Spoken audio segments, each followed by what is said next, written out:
That's what he's standing up for. We shouldn't be afraid. I am afraid. I got off Twitter because everything I wanted to say on Twitter, I couldn't say on Twitter. Why? Because it would just be it's such a minefield to get canceled. You know that 99%, I'm sure you know this, 99% of the people who worked at Twitter, half of them don't now, vote Democratic. Now, even if you're a Democrat, you shouldn't like that. That's not healthy for any company or any country. Bill Maher absolutely shreds his own panel of woke people live on his show. Let's watch it together. And I said to him, I said, why in the world would you want to be running the day-to-day of Twitter? Like, do you really want to make a decision on whether Bill Maher or O'Connor's tweet should stay or not? I couldn't think of a worse possible job. Just appoint some board independently to make that decision. Well, I think that's what he's doing. Yeah, well, now, look, I think he had a terrible week, and I'm a big fan of his. But retweeting the gay Pelosi story was stupid. And then advising people to vote Republican because we need divided government at a time when the Republicans were standing for ending democracy was stupid. But he's a genius. Sometimes geniuses are stupid. And I'm still on his team. I think it's great. I think it'd be so good for the Democrats to unshackle themselves from woke Twitter. This election just proved they do best when they have, you know, the moderate guy who's not beholden to woke Twitter. Twitter does not vote. Sure, Twitter doesn't vote, but I also don't think we need to be afraid of expressing our opinions on Twitter. I had a problem. No, we should. Exactly. That's what he's standing up for. We shouldn't be afraid. I am afraid. I got off Twitter because everything I wanted to say on Twitter, I couldn't say on Twitter. Why? Because it would just be it's such a minefield to get canceled.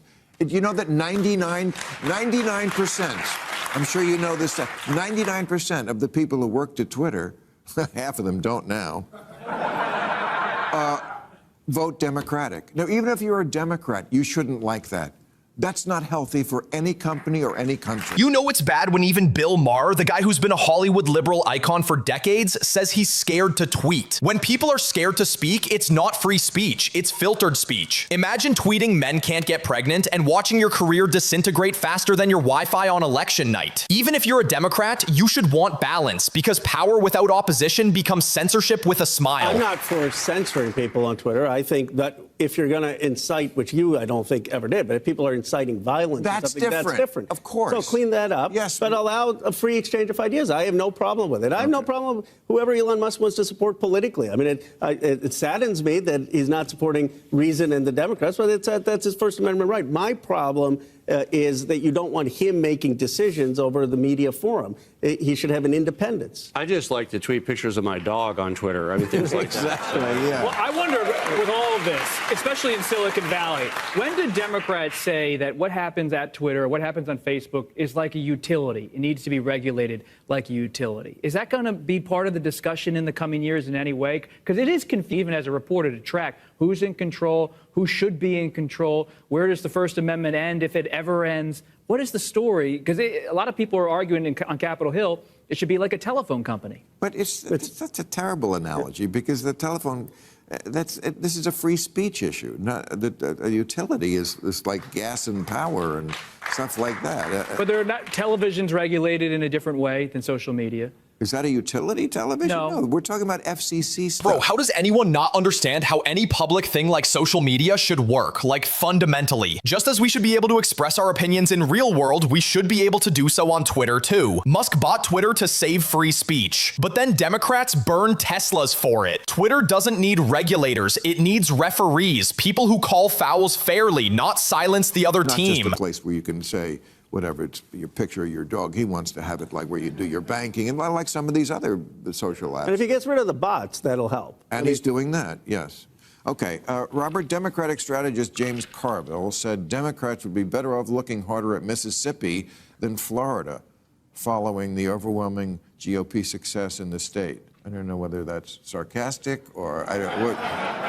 Well, the question is Florida now out of reach for Democrats in 2024? Is he serious about Mississippi? It's more in reach? It's a challenge for the Democrats, I think, in the coming years, having spent a lot of time in Georgia, a lot of time in Mississippi, in Alabama. How are they going to win back the South? In some respects, the Clyburn argument that voting rights and redistricting needs to be put front and center has helped the Democrats make gains. I mean, to think that there are 2 Democratic senators from Georgia right now shows the Democrats have made some inroads. But when you go to Mississippi, when you go to Alabama, and you say, I'm a reporter, a lot of people just turn away. It's still Trump country there. And the Democrats have struggled with the working class. And that's why the Bernie Sanders campaign has often said you got to lead with the economy and class to win back working voters in places like Mississippi. And here's where the whole thing gets unintentionally honest. The truth is, this is where the left lost the plot. They stopped speaking to people and started speaking about them. They replaced kitchen table issues with pronouns. I identify with a flucking toast, so am a toast. No, am not a male. I might get offended, am a flucking toast. They just forgot that normal people still care more about gas prices than gender studies. It's wild. Democrats used to be the party of working class America. Now they treat working class America like it's a museum exhibit. Bill's panel proved exactly what's gone wrong. They think culture wars are political strategy, but every time they double down on identity, they lose another brick in their old blue wall. Mississippi isn't the problem, it's the mirror. It's showing them what happens when your politics forgets people. Bill Maher didn't just shut down his panel tonight, he exposed how disconnected the woke elite have become. Let me know what you guys think about all of this situation in the comments down below, and subscribe to my YouTube channel for lots of more sanity, and I'll meet you guys in the next video.